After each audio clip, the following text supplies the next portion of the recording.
The Romans, in the time of Julius Caesar, were totally preoccupied by the fear that they were not producing enough children.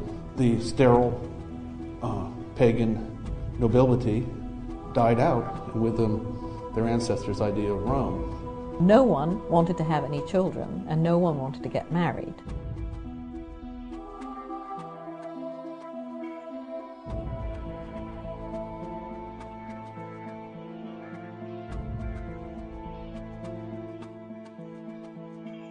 Catastrophically falling birth rates, well below the replacement level. It's entirely possible that the French will disappear. There will be no native-born French that come from the traditional French population. What some call the demographic winter of Western societies. It's happening in rich countries, it's happening in poor countries, it's happening in Catholic countries, Islamic countries, and that is everywhere. People are having fewer and fewer children.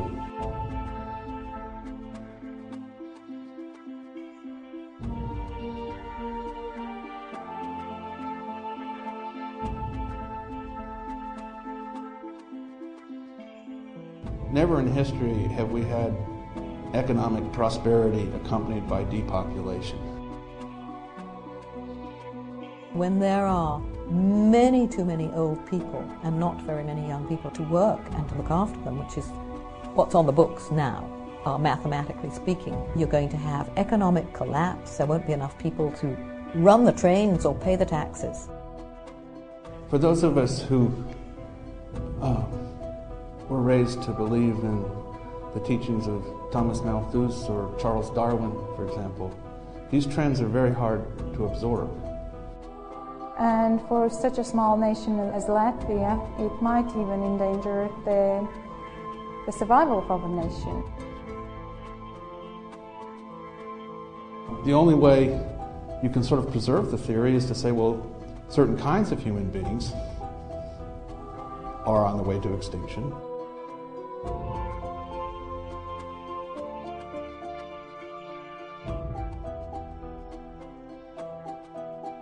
Now we have 40 years of social science that makes it absolutely clear that the deterioration of marriage, the encouragement of sexuality outside of marriage is just not, it's not good for society, women, children, or men. On every measure, ever measured by the social sciences, the intact married family is the strongest on every outcome ever measured.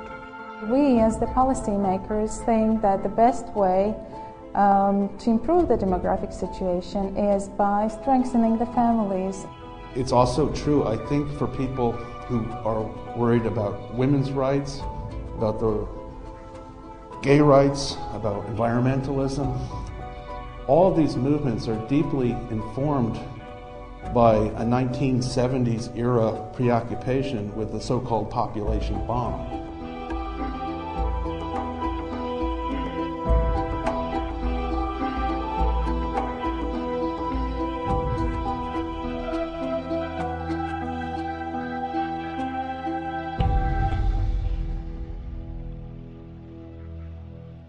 There's not much quibble, there's not much controversy among people